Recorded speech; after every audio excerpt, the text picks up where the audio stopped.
BCCI अंतर्राष्ट्रीय cricket में इस नाम का प्रभाव और ओहदा ठीक वैसा ही है जैसा यूएनओ में हमेशा से अमेरिका का रहा है। हम सभी ये जानते हैं कि आज के समय में बीसीसीआई अंतर्राष्ट्रीय क्रिकेट की दशा और दिशा तय करती है। इसलिए अंतर्राष्ट्रीय क्रिकेट को जानने, समझने और पसंद करने वाले लोगों के लिए यह जानना बहुत जरूरी होता है कि बीसीसीआई में किस तरह के लोग काम करते हैं, बीसीसीआई में कौन सा व्यक्ति किस पद पर काम कर रहा है और उसका काम करने का ढंग और सोचने का तरीका कैसा है। इसका असर आज की तारीख में अंतर्राष्ट्रीय क्रिकेट की फंक्शनिंग पर बहुत ज्यादा होता है। बीसीसीआई में बड़े पदों पर बैठे लोग इनडायरेक्टली और डायरेक्टली एशियन क्रिकेट को भी संभालते हैं और आईसीसी के फैसलों में भी इन लोगों की सहमति और असहमति से सबसे ज्यादा फर्क पड़ता है। तो अगर आप उन लोगों में से हैं जिन्हें अंतर्राष्ट्रीय क्रिकेट में चल रही हलचल और सभी तरह की गतिविधियों को समझना, उनके बारे में सोचना और जानना अच्छा लगता है, तो आपके लिए जरूरी है कि आप पहले ये समझें कि बीसीसीआई को हमेशा से किस तरह के लोग चलाते हुए आए हैं। आज कौन लोग हैं जो बीसीसीआई को चला रहे हैं और इन लोगों ने किस तरह से साल दर साल भारत और विश्व क्रिकेट को बदलने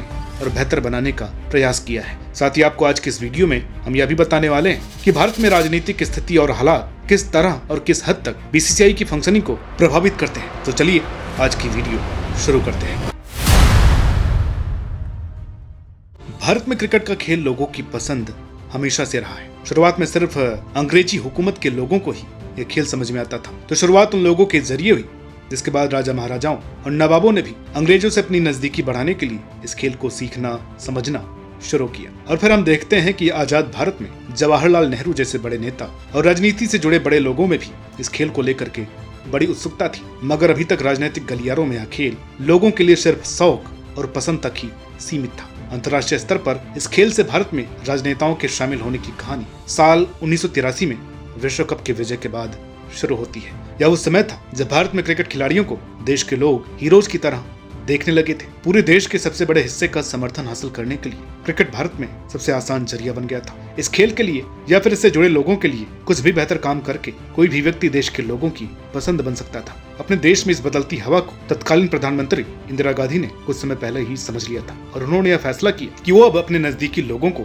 भारतीय क्रिकेट बोर्ड के बड़े पदों पर बिठाएंगे, ताकि बाकी सभी चीजों की तरह देश की इस हवा का रुख भी राजनीति और राजनेताओं के हाथ में आ जाए, जिसे वो अपने अनुसार किसी भी तरह प्रयोग कर सकते हैं। बीसीसीआई अध्यक्ष पद के लिए इंदिरा गांधी ने सबसे पहले प्रणब मुखर्जी को कहा, जो उस समय इंदिरा गांधी की सरकार में डिफेंस मिनिस्टर का पद संभाल रहे थे। मगर उन्होंने इस ऑफर को यह कहते हुए नकार दिया था कि वो फिलहाल राजनीति में खुद को बेहतर बनाना चाहते हैं और क्रिकेट की ज्यादा समझ और शौक उनको नहीं है। प्रणब मुखर्जी ने बाद में इंदिरा गांधी को इस काम के लिए एनकेपी साल्वे का नाम बताया था, जिन्हें क्रिकेट की बहुत अच्छी समझ थी। और इस तरह महाराष्ट्र में कांग्रेस को लीड करने वाले साल्वे साहब बीसीसीआई की अध्यक्षता संभालने वाले सबसे पहले राजनेता बने थे। एनकेपी साल्वे साहब के कार्यकाल के दौरान ही भारतीय टीम साल 1983 विश्व कप अपने घर लेकर के आई थी और साल्वे साहब की वजह से ही वनडे विश्व कप पहली बार इंग्लैंड से बाहर किसी दूसरे देश में खेला गया था। और साल 1987 में वनडे विश्व कप भारत और पाकिस्तान ने साथ मिलकर के होस्ट किया था। खैर, ये पूरी कहानी आप हमारे एक वीडियो में जान सकते हैं। उस वीडियो का लिंक आपको डिस्क्रिप्शन में मिल जाएगा। वो वीडियो बहुत ही इंटरेस्टिंग है, उस वीडियो को आपको जरूर देखना चाहिए। इसके बाद साल 1990 में क्रिकेट को बेहद पसंद करने वाले एक और राजनेता माधवराव सिंधिया को बीसीसीआई का अध्यक्ष बनाया गया था और सिंधिया का इस खेल को लेकर के समझ और प्यार उनके काम में भी नजर आता है। अब जब विश्व कप इंग्लैंड से बाहर आ गया था और यह बात तय हो गई थी कि विश्व कप को होस्ट करने वाले देशों के नाम लगातार बदलते रहेंगे, तो बाकी छोटे बड़े मैचेस भी धीरे धीरे इंग्लैंड और ऑस्ट्रेलिया से बाहर आयोजित होने शुरू हो गए थे। और भारत को इस दौड़ में अपनी जगह बनाने के लिए जरूरी था कि देश में क्रिकेट के लिए नए मैदान तैयार हो और बाकी इंफ्रास्ट्रक्चर डेवलप करना भी जरूरी हो गया था। सिंधिया ने अपने कार्यकाल में इसे अपनी प्रायोरिटी बनाई और हम देखते हैं कि इस दौरान भारत में क्रिकेट इंफ्रास्ट्रक्चर डेवलपमेंट में बेहतर काम हुआ था और नए स्टेडियम तैयार होने शुरू हुए थे, जिससे एशिया में भारत अंतर्राष्ट्रीय क्रिकेट को होस्ट करने के मामले में सबसे अच्छा ऑप्शन बन गया था। सिंधिया के बाद बीसीसीआई को बिंद्रा और राजपूत डुंगर सिंह जैसे बेहतरीन एडमिनिस्ट्रेटर्स ने हेड किया और हम सब जानते हैं इन लोगों की वजह से ही बीसीसीआई आज की तारीख में विश्व क्रिकेट में सबसे अमीर पावरफुल क्रिकेट बोर्ड बना हुआ है। मैं फिर से कह रहा हूँ, अगर हमारी इस बात का कॉन्टेक्स्ट आपको समझ में नहीं आ रहा है तो उस वीडियो का लिंक आपको डिस्क्रिप्शन में मिल जाएगा। वो देख करके ही आप इस पूरी कहानी को समझ सकते हैं। और इससे एक दशक में अंतर्राष्ट्रीय क्रिकेट लेवल पर हर तरह से भारत इतना मजबूत हो गया था कि अगर कोई व्यक्ति बीसीसीआई का अध्यक्ष बनता है तो इसका मतलब यह है कि उसका रुतबा भारत में पैसे और पावर के मामले में किसी बड़े कैबिनेट मंत्री के बराबर हो जाता है। और जब किसी जगह का इंपॉर्टेंस इतना बड़ा हो जाता है तो जाहिर सी बात है कि उसको हासिल करने की लड़ाई भी ज्यादा बड़ी हो जाती है। और इसलिए शायद शरद पवार ने कहा था कि बीसीसीआई अध्यक्ष का चुनाव जीतना मंत्री पद का चुनाव जीतने से भी ज्यादा मुश्किल बन गया है। यहाँ से भारत में सरकार भले ही किसी भी दल की हो, उसका एक मकसद ये जरूर रहता है कि किसी तरह उसका दबदबा और प्रभाव बीसीसीआई तक भी पहुंचे, और इसके लिए बड़े बड़े नेता लोग हर संभव प्रयास करने के लिए तैयार रहते थे। यहाँ आपके लिए समझना बहुत जरूरी है कि बीसीसीआई अध्यक्ष के लिए हर 3 साल बाद चुनाव होता है, और कौन सा व्यक्ति बीसीसीआई अध्यक्ष बनेगा इसका निर्णय 32 वोट्स के जरिए होता है। बीसीसीआई के अंडर फुल मेंबर की लिस्ट में शामिल प्रत्येक स्टेट के पास अपना एक वोट होता है। साल 2004 में जब बीसीसीआई अध्यक्ष पद के लिए चुनाव कंडक्ट करने का समय आया तो पंजाब के मुख्यमंत्री अमरिंदर सिंह के कहने पर शरद पवार ने पंजाब क्रिकेट एसोसिएशन की तरफ से अपना नॉमिनेशन फिल करवाया था। चुनाव के समय रणवीर सिंह महिंद्रा और शरद पवार के बीच मुकाबला टाई हो गया था, और अब टाई ब्रेकर कास्टिंग वोट तत्कालीन बीसीसीआई अध्यक्ष जगमोहन डालमिया के पास था, जिन्होंने शरद पवार को एक रात पहले भरोसा दिलाया था कि उनका वोट शरद पवार को ही मिलेगा। मगर आखिरी समय में जब वो मौका आया तो जगमोहन डालमिया ने रणवीर सिंह महिंद्रा के पक्ष में अपना वोट दिया। और इस तरह शरद पवार जो समय देश के कृषि मंत्री थे और जो अपने लंबे राजनीतिक करियर में सिर्फ एक बार ही चुनाव हारे थे, उन्हें क्रिकेट एडमिनिस्ट्रेशन के मैदान में पहले मौके पर ही हार का सामना करना पड़ा। रणवीर सिंह महिंद्रा हरियाणा के पूर्व मुख्यमंत्री बंशी लाल के बेटे हैं, जिन्होंने 1975 में बीसीसीआई को ज्वाइन कर लिया था, और फिर साल 1985 में राजीव गांधी की सरकार के समय इन्होंने बीसीसीआई सेक्रेटरी का पद भी संभाला था। इससे पहले महिंद्रा ज्वाइंट सेक्रेटरी भी रह चुके थे। भारत में क्रिकेट एडमिनिस्ट्रेशन की समझ रखने वाले लोग मानते हैं कि उस समय बीसीसीआई 2 अलग अलग ग्रुप में बटी हुई थी, जिसमें एक तरफ महिंद्रा और दूसरी तरफ डालमिया थे। डालमिया के समर्थन से महिंद्रा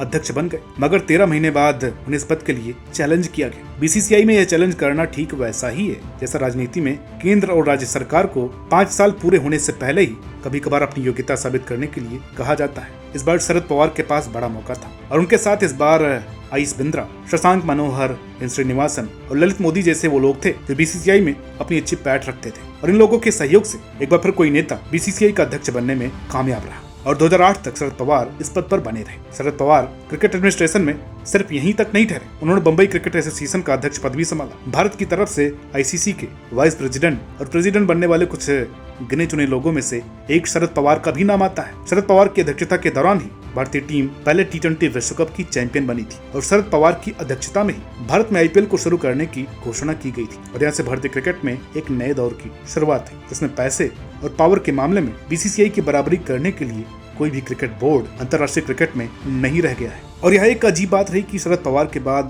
बीसीसीआई के अध्यक्ष शशांक मनोहर और श्रीनिवासन बने, और ये वो लोग थे जिन्होंने साल 2005 में शरद पवार का साथ दिया था। इसके बाद जब डालमिया फिर से कहानी में वापस आए, तब तक शरद पवार के साथ उनके संबंध सुधर गए थे, और ये कहा जाता है कि शरद पवार के सहयोग से डालमिया साल 2015 में एक बार फिर बीसीसीआई के अध्यक्ष बने। अब तक की पूरी कहानी से आप समझ गए होंगे कि भारत में पॉलिटिक्स और क्रिकेट बहुत पहले से ही एक दूसरे के साथ चलते हुए आए हैं। जब शासन अंग्रेजी हुकूमत के हाथों में था, तब तक उन्होंने भारत में क्रिकेट को संभाला, और उनके साथ साथ राजा महाराजाओं और नवाबों का प्रभाव भी बीसीसीआई के फंक्शनिंग और बाकी सभी बातों पर हमेशा बना रहता था। तो फिर जब यह सब कुछ खत्म हो गया, तो फिर जिन लोगों की सरकार थी और जो लोग पावर में थे, उन्होंने अपने हिसाब से अपने लोगों को बीसीसीआई में बनाए रखने का प्रयास किया। साल 2019 तक की अगर बात करें तो आप इस बात से बीसीसीआई में राजनीति से जुड़े लोगों का प्रभाव समझ सकते हैं कि जब इस साल सौरव गांगुली बीसीसीआई के अध्यक्ष बने, तो पिछले 65 सालों में इस पद तक पहुंचने वाले गांगुली पहले टेस्ट क्रिकेटर थे। उनसे पहले इस पद पर पिछले 65 सालों में अगर हम कुछ गिने चुने नाम हटा ले, तो ज्यादातर मौकों पर कोई नेता ही इस पद पर रहा था। अब सौरव गांगुली बीसीसीआई अध्यक्ष पद तक कैसे पहुंचे, और उस समय कैसी परिस्थितियां थी जिन्होंने गांगुली को यहाँ तक पहुंचने में कामयाब भूमिका निभाई थी, इस बात को समझना बहुत जरूरी है। साल 2013-14 के आसपास बीसीसीआई की कार्य प्रणाली, लीगल स्टेटस और फाइनेंसिंग को लेकर के सवाल खड़े होने शुरू हो गए थे। कुछ लोग तो यहाँ तक कहने लगे थे कि एक प्राइवेट संस्था नेशनल क्रिकेट टीम को कैसे हैंडल कर सकती है। इसके अलावा board political interference, tax aviation, match fixing के मामलों में भी सवालों के घेरे में आ गया था, और इसलिए अब यह जरूरी हो गया था कि बीसीसीआई में कुछ बड़े रिफॉर्म्स किए जाए, तय नियम कानून और व्यवस्थाएं बीसीसीआई में बने, जिससे देश में क्रिकेट अच्छे से चलता रहे। साल 2015 में सुप्रीम कोर्ट ने लोधा कमेटी को बीसीसीआई में जरूरी रिफॉर्म्स और नियम कानून बनाने का काम दिया। यह कमेटी जस्टिस आर्यन लोधा की अध्यक्षता में बनाई गई थी, और इस कमेटी ने जो रिफॉर्म्स अपनी रिपोर्ट में बताए, उनको साल 2017-18 में इम्प्लीमेंट किया गया था। साल 2018 में बीसीसीआई के नए कॉन्स्टिट्यूशन को सुप्रीम कोर्ट द्वारा मान्यता प्राप्त हुई, और आज इसी कॉन्स्टिट्यूशन में दर्ज नियमों के आधार पर ही बीसीसीआई रन होती है। इस तरह से हम कह सकते हैं कि जब साल 2019 में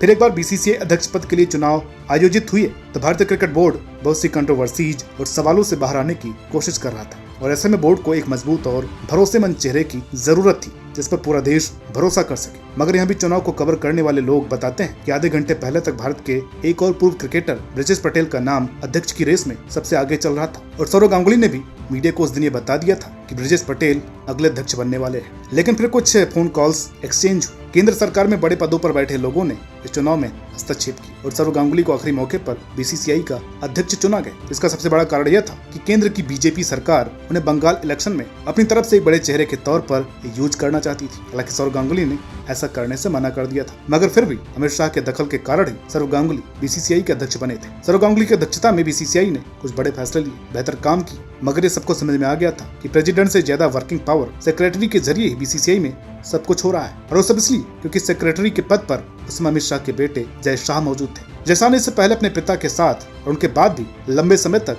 गुजरात क्रिकेट एसोसिएशन को हेड किया था। एडमिनिस्ट्रेशन का अनुभव उनके पास था और गुजरात क्रिकेट एसोसिएशन में रहते हुए जय शाह की देखरेख में नरेंद्र मोदी स्टेडियम का निर्माण भी करवाया गया था, जिसके बाद जय शाह को बीसीसीआई का सेक्रेटरी बनाया गया और कुछ ही समय में जय शाह भारतीय क्रिकेट में सबसे ज्यादा पावरफुल व्यक्ति बन गए। बीसीसीआई की तरफ से जो भी फैसले लिए जाते थे उसका क्रेडिट जय शाह को मिलता था और अभी भी मिल रहा है। फिर भले ही बात कोविड के दौरान आईपीएल आयोजित करवाने की बात हो या फिर विमेंस प्रीमियर लीग शुरू करने की बात हो, साल 2023 में सफलतापूर्वक वनडे विश्व कप होस्ट करने की बात हो, सफलता का क्रेडिट सिर्फ जय शाह को ही दिया जाता है। अगर आप देखेंगे तो क्रिकेट से जुड़ी कोई भी बड़ी संस्था या बोर्ड आधिकारिक तौर पर सरकार के अंडर नहीं आती है। बाकी सभी खेलों से जुड़ी संस्थाओं को सरकार की तरफ से आर्थिक सहायता मिलती है और सरकार द्वारा तय किए गए लोग ही उन संस्थाओं को चलाते हैं। लेकिन बीसीसीआई के मामले में ऐसा कुछ भी नहीं दिखाई देता है। मगर यह हम सभी जानते हैं कि पूरी तरह से बात सही नहीं है। आर्थिक सहायता तक सब कुछ सही है, बाकी का दूसरा हिस्सा कितना गलत है ये आप समझ गए होंगे। कांग्रेस पार्टी के सदस्य राजीव शुक्ला लगभग 2 दशकों से ज्यादा समय से लगातार बीसीसीआई के उपाध्यक्ष बने हुए हैं। अमित शाह के बेटे जय शाह की कहानी भी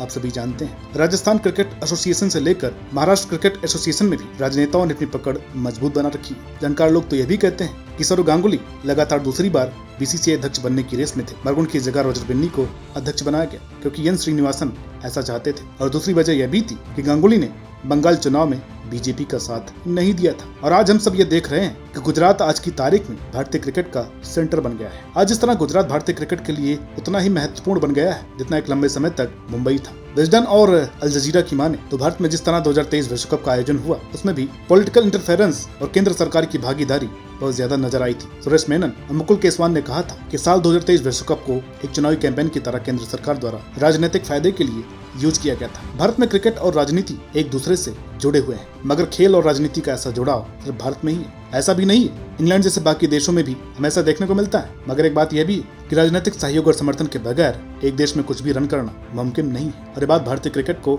समझने वाले लोग भी मानने लगे। अगर एनकेपी साल्वे की जगह कोई और आदमी या क्रिकेट खिलाड़ी 1983 के बाद भारत में विश्व कप लाने का प्रयास करता तो उसके लिए इतना आसान नहीं होता जितनी आसानी से इंदिरा गांधी और राजीव गांधी की सहायता लेकर साल्वे साहब ने अपना काम पूरा किया था। जय शाह ने बहुत लंबे समय तक भारतीय क्रिकेट को संभाला है और इस जगह सिर्फ इसलिए नहीं बने थे क्योंकि उनके पिता का समर्थन उनके पास था। जय शाह ने साल दर साल बेहतरीन काम भी किया है जो हम सब ने देखा है। जय शाह के साथ काम करने वाले लोग जिनमें सौरव गांगुली ने भी जय शाह की मेहनत और एडमिनिस्ट्रेशन की सराहना की और अपने अनुभव और काम की वजह से ही जय शाह निर्विरोध आईसीसी प्रेसिडेंट पद के लिए चुने गए हैं। बीसीसीआई की कार्यप्रणाली और बाकी चीजों में पॉलिटिकल इन्फ्लुएंस हमेशा से रहा है, लेकिन जो लोग बीसीसीआई में अलग अलग पदों पर बैठे हैं उन्होंने अपने हिसाब से देश की क्रिकेट को बेहतर करने का पूरा प्रयास किया है। अपने पद और अपने काम पर कभी किसी व्यक्ति ने राजनीति को हावी नहीं होने दिया और इसलिए हम ये देख सकते हैं कि आज भी भारतीय क्रिकेट में राजनीतिक हस्तक्षेप उतने ज्यादा नहीं जितना हम पाकिस्तान और बाकी एशियाई देशों के केसेस में देखते हैं। आपका इन सभी बातों को लेकर के क्या कहना है कमेंट करके बताइएगा। अगर आपको वीडियो अच्छी लगी हो तो लाइक कीजिएगा, शेयर कीजिएगा। चैनल पर नए हैं या चैनल को अभी तक सब्सक्राइब नहीं किया है तो प्लीज सब्सक्राइब कर लीजिए।